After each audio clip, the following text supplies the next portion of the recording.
All right, guys, I'm gonna show you all how to replace the in-cabin air filter on a 2017 Nissan Maxima. This will also work for earlier year models also, but I'll take you through the steps on this one and show you the filter and everything. This is the one that I ordered off Amazon. As you can see, it's a lot more,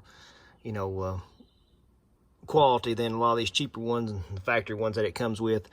But I think this was like $8 or $9 off Amazon. I'll kind of show you what it looks like here. Get it out.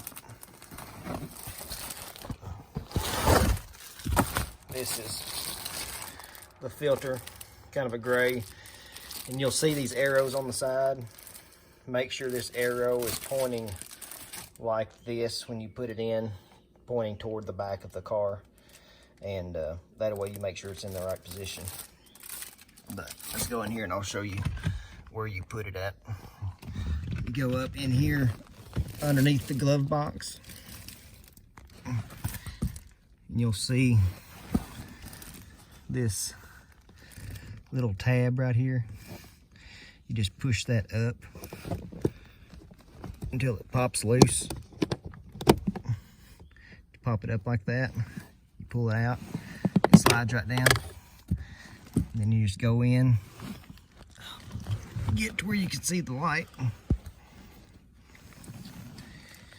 Go in there, you'll see a little slit. Okay, guys, just come up here like I said, and you'll pinch it right there. You just work it out.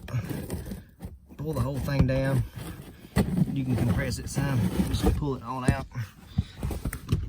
And there's the old one. There, and I'm going to replace it with this new one. And whenever you put it in there, you just have to push it together. Kind of squeeze it. Squeeze it like that to get it in there. As long as you don't poke a hole through it or anything like that, you're not going to damage the filter, because once it gets in there, it's going to, expand to full size, just like that. So you just take it up in there, slide it in place, put the cover back on, and that's pretty much it. So if you got any questions, I'll put the link to the filter that I used in the description. And if you got any questions, just let me know. Thanks.